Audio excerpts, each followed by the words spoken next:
প্রিয় দর্শক, আসসালামু আলাইকুম। পবিত্র মাহে রমজান উপলক্ষে দৈনিক নয় দিগন্তের নিয়মিত আয়োজন রামাদান দিগন্ত অনুষ্ঠানে আপনাদেরকে স্বাগত জানাচ্ছি। আমি মোস্তাফিজুর রহমান। আজকের আলোচনার বিষয় শেষ দশকের আমল। এই বিষয়ে আলোচনার জন্য স্টুডিওতে উপস্থিত হয়েছেন নিবরাস মাদ্রাসার সম্মানিত অধ্যক্ষ শায়খ মোহাম্মদ মুতাসিম বিল্লাহ মাক্কি। আসসালামু আলাইকুম। ওয়ালাইকুম আসসালাম ওয়া রাহমাতুল্লাহি ওয়া বারাকাতুহু। আপনাকে স্বাগত জানাচ্ছি আমাদের আজকের অনুষ্ঠানে। জাযাকুমুল্লাহ খাইর, বারাকাল্লাহু ফীকুম। আজকে আমাদের আলোচনার বিষয় পবিত্র মাহে রমজানের শেষ দশকের আমল, এই বিষয়টিকে নিয়ে। তো এই বিষয়ে যদি আপনি আমাদেরকে কিছু বলতেন, এখানে শেষ দশককে কেন এত গুরুত্ব দেওয়া হয়েছে, এরপরে সুনির্দিষ্ট কোনো আমল এই দশকে আছে কিনা, এই বিষয়টি নিয়ে যদি আপনি একটু আমাদেরকে, পাঠকদেরকে কিছু বলতেন। ইন্নাল হামদুলিল্লাহ ওয়া সলাতু ওয়াসসালামু আলা রাসূলিল্লাহ ওয়া বা'দ। আমি আপনাকে আন্তরিক কৃতজ্ঞতা জানাচ্ছি, ধন্যবাদ জ্ঞাপন করছি দৈনিক নয়া দিগন্তের রমাদান দিগন্ত অনুষ্ঠানের পক্ষ থেকে আমাকে আমন্ত্রণ করবার জন্যে, এবং সাথে সাথে সম্মানিত দর্শক শ্রোতা মণ্ডলী যারা দেখছেন বা পরবর্তীতে দেখবেন, সবাইকে আন্তরিক কৃতজ্ঞতা এবং মুবারকবাদ জ্ঞাপন করছি। দেখুন, রমাদান মাস অত্যন্ত গুরুত্বপূর্ণ একটি মাস। এই মাসটি আমাদের জন্য আল্লাহ রাব্বুল আলামিনের পক্ষ থেকে একটি নেয়ামতের মাস। এই নেয়ামতের শেষ লগ্নে আমরা উপনীত হতে যাচ্ছি অল্প কিছু দিনের ব্যবধান, অল্প কিছু সময়ের ব্যবধানই। স্বাভাবিক কারণেই এই রমাদান মাসের তাৎপর্য, গুরুত্ব, মর্যাদা অনেক বিস্তর একটি আলোচনার বিষয়। সে জায়গা থেকে তিনটি দশকে আমরা সাধারণত বিভাজন করে থাকি: প্রথম দশক, দ্বিতীয় দশক, তৃতীয় দশক। সেই তিনটি দশকের মধ্যে শেষ দশকটি সাধারণত যদি বলা হয়ে থাকে, রমাদান মাস হচ্ছে মুমিনদের জন্যে, ইমানদারদের জন্যে ইবাদতের ভরা মৌসুম, বসন্তের সময়। এই সময়টায় যে যতটুকু বেশি আল্লাহর কাছ থেকে অর্জন করে নিতে পারবে, আদায় করে নিতে পারবে, সেই ততটুকু সফল কাম, সেই ততটুকু আল্লাহর কাছে সফল। আল্লাহ রাসূল সাল্লাল্লাহু আলাইহি সাল্লাম একদিন মিম্বরে বসা ছিলেন। তিনবার তিনি হঠাৎ করে আমিন আমিন আমিন বললেন। সাহাবায়ে কেরাম প্রশ্ন করলেন, ইয়া রাসূলুল্লাহ, আপনি তিনবার আমিন বললেন কি কারণে? হঠাৎ করে, এর পূর্বাপর কোনো বিষয়ের সাথে আমাদের সম্পৃক্ততা নেই, হঠাৎ করে আপনি আমিন বললেন কেন? রাসূল সাল্লাল্লাহু আলাইহি সাল্লাম বলেন, একটু আগে জিবরাইল আমিন এসেছিলেন, এসে আমাকে তিনটি কথা বলেছেন এবং তিনটির সাথে আমি একাত্ম হয়ে আমিন বলেছি। তখন বললেন যে ব্যক্তি রমাদান মাসকে পেল অথচ নিজের গুনাহ খাতাকে মাফ করাতে পারলো না, ক্ষমা করাতে পারলো না, তার প্রতি আল্লাহর লানত। রাসূল সাল্লাল্লাহু আলাইহি সাল্লাম বলেন আমিন। সুতরাং আর বাকি দুইটা আমি বলছি না, আমাদের এখানে মুখ্য বিষয় হচ্ছে রাসূল সাল্লাল্লাহু আলাইহি সাল্লামের কাছে এত গুরুত্বপূর্ণ, কোরআনের কাছে এত গুরুত্বপূর্ণ, আল্লাহর কাছে এত মর্যাদাপূর্ণ একটি মাস। আমরা শেষ দিকে কি কি আমল করতে পারি, বা এই দশকের, শেষ দশকের গুরুত্বের কারণটা কি, আপনি চমৎকার ভাষায় বলেছিলেন। আমি চিন্তা করে যেটা দেখেছি যে এখানে মৌলিক তিনটা কারণে, যেমন আমরা কিছু আমল করে থাকি, কোরআন তেলাওয়াত করে থাকি, তারপরে সিয়াম পালন করে থাকি, ইফতার নিজেরা করি, অন্যকে ইফতার করানোর ব্যবস্থা করি। এই আমলগুলো তো পুরো মাসের জন্য, কিন্তু শেষ দশকের জন্য কি গুরুত্ব এবং শেষ দশকের কি আমল, বা কি এমন কোনো আমল আছে কিনা রাসূল সাল্লাল্লাহু আলাইহি সাল্লাম যে কাজটি করতেন। সেক্ষেত্রে আমি তিনটা বিষয় বলবো গুরুত্বের দিক থেকে, আর 5টি আমলের কথা আমি বলতে চাই। 1 নম্বর গুরুত্বের দিকে মূল কারণটা হলো, আমরা কোরআন থেকে যেটা পেয়েছি, আল্লাহ রাব্বুল আলামিন পবিত্র কোরআন এই রমাদান মাসে নাজিল করেছেন। শুধু এই রমাদান মাসে নয়, এই রমাদান মাসের লাইলাতুল কদরে নাজিল করেছেন, যেটা আমাদের একটা সূরা আল্লাহ রাব্বুল আলামিন নাজিল করে দিয়েছেন, ইন্না আনজালনাহু ফি লাইলাতুল কদর, সূরা কদর যেটা। এই কোরআনটাকে নাজিল করা হয়েছে রমাদান মাসের শেষ দশকে, লাইলাতুল কদর, যেহেতু লাইলাতুল কদর শেষ দশকে, তাহলে এটা হলো গুরুত্বের অন্যতম একটি কারণ যে কোরআনটাকে নাজিল করা হয়েছে। আর কোরআনটা হচ্ছে এমন একটি কিতাব যেটা আল্লাহ রাব্বুল আলামিনের পক্ষ থেকে, ডক্টরের পক্ষ থেকে রোগীর জন্য যেমন একটি প্রেসক্রিপশন থাকে, একটি ব্যবস্থাপত্র থাকে, ঠিক তেমনি মানুষের যে সমস্যাগুলো হওয়ার সম্ভাবনা আছে, হবে, এর সুষ্ঠু একটি সুন্দর সমাধান হচ্ছে কনস্টিটিউশন, যেটা আমাদের জন্য আল্লাহ রাব্বুল আলামিন দিয়ে দিয়েছে, সেটা হচ্ছে আল কোরআন। এই কোরআনটাকে এই শেষ দশকের মধ্যে নাজিল করা হয়েছে। সুতরাং এই কোরআনের কারণেই রমাদানের গুরুত্বটা এসছে বা শেষ দশকের গুরুত্বটা এসছে। দ্বিতীয়ত যেটা, সেটা হলো এই রমাদানের শেষ দশকের মধ্যেই লাইলাতুল কদরটা রয়েছে। যে লাইলাতুল কদরের কথা বলা হয়েছে, ওমা আদরাকা মা লাইলাতুল কদর, তোমরা কি জানো লাইলাতুল কদরটা কি? লাইলাতুল কদরি খায়রুম মিন আলফি শাহর। একটি রাত্রিতে ইবাদত বন্দিগি করলে আল্লাহ রাব্বুল আলামিন 84 বছর বা তার থেকেও বেশি ইবাদত বন্দিগি করলে যতটুকু সওয়াব, এর থেকে বেশি সওয়াব আল্লাহ রাব্বুল আলামিন দিতে পারছেন হাজারো মাস থেকে। খায়রুম মিন আলফি শাহর, আলফি শাহর মানে হাজারো মাস যদি আমরা হিসাব করি তাহলে 84 বছর বা 83 বছর সামথিং একটা সময় হওয়ার কথা। তাহলে 84 বছর ইবাদত বন্দিগি করলে যতটুকু সওয়াব আল্লাহ রাব্বুল আলামিন এক রজনীর সেই সওয়াবটা দিয়ে দিতে পারেন, যদি আমরা সেভাবে আল্লাহর কাছ থেকে চেয়ে নিতে পারি, আদায় করে নিতে পারি। তাহলে এটা হলো দ্বিতীয় কারণ। তৃতীয় কারণটা যেটা আমি বলবো, কানা নবী সাল্লাল্লাহু আলাইহি ওয়াসাল্লাম ইয়াজতাহিদু ফিহি মা লা ইয়াজতাহিদু ফি গায়রি। এই শেষ দশকের মধ্যে রাসূল সাল্লাল্লাহু আলাইহি ওয়াসাল্লাম এমন প্রচেষ্টা করতেন, এমন কষ্ট করতেন, এমন পরিশ্রম করতেন, যেটা অন্য সময় তিনি করতেন না।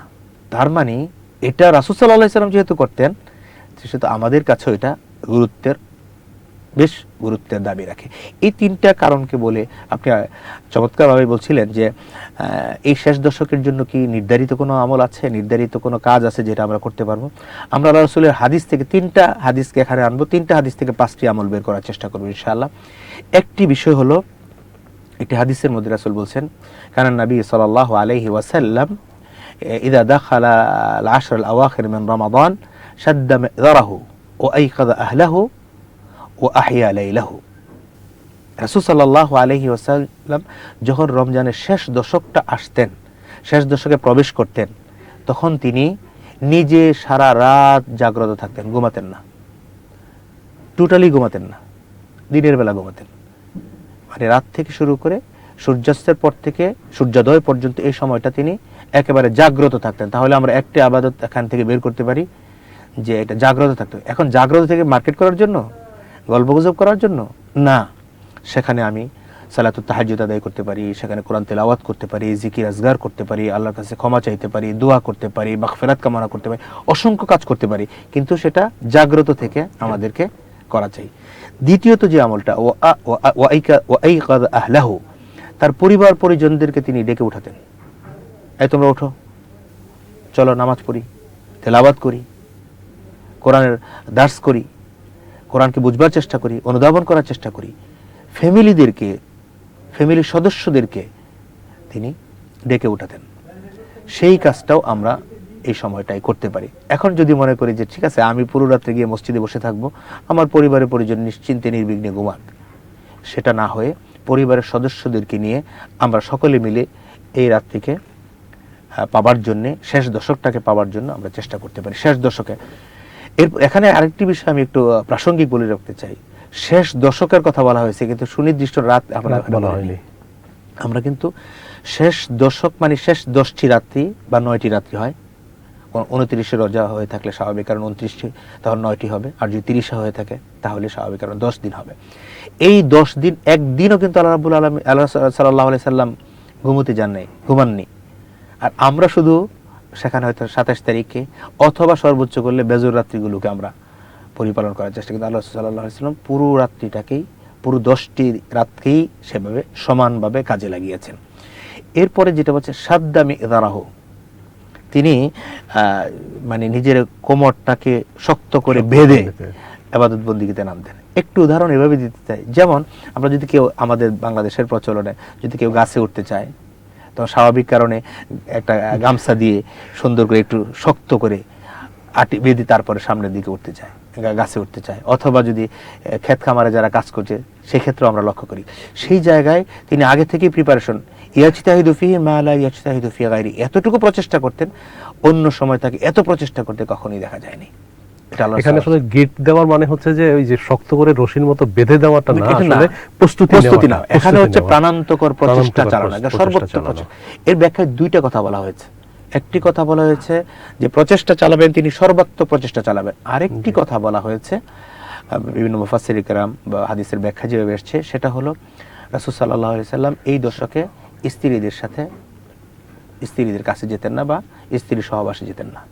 এটা কেউ কেউ ব্যাখ্যা করেছেন। দুইটা ব্যাখ্যা এখানে হতে পারে। কিন্তু এর অর্থ যদি কেউ মনে করি যে ঠিক আছে আমরা শেষ দশকের মধ্যে এখানে একটা গিট দিয়ে দিলাম, এটার অর্থ কিন্তু গিট দেওয়ার অর্থটি এখানে প্রস্তুতি নেওয়া, প্রচেষ্টা করা, সর্বাত্মক চেষ্টা করা, এটাকে বোঝানো হয়েছে। এই তিনটি আমল এখান থেকে আমরা, এরপরে আরেকটি আমল আমরা বলতে পারি যে লাইলাতুল কদরটা যেহেতু শেষ দশকের মধ্যে আছে, শেষ দশকের বেজরের মধ্যে আছে বা দশকের মধ্যে আছে, এই জন্য লাইলাতুল কদরটাকে আমরা তালাশ করব। তালাশটা কি হয়? তাহাররাউ লাইলাতুল কদর ফিল আশর আওয়াখির মিন রমাদান। আমরা রমাদানের শেষ দশকের মধ্যে আমরা লাইলাতুল কদরকে তালাশ করব। এখন যদি কোনো ক্ষেত্রে আমরা অনুধাবন করতে পারি যে লাইলাতুল কদর এই রাতে মনে হচ্ছে, এর কিছু নমুনা আলামতের কথা বলা হয়ে থাকে। রাতটা একটু সাধারণত একটু ঠান্ডা, বাতাসটা একটু আসবে, মেঘনা মেঘনা থাকবে আকাশ, এই ধরনের কিছু হাদিসের মধ্যে কিছু বর্ণনা আছে।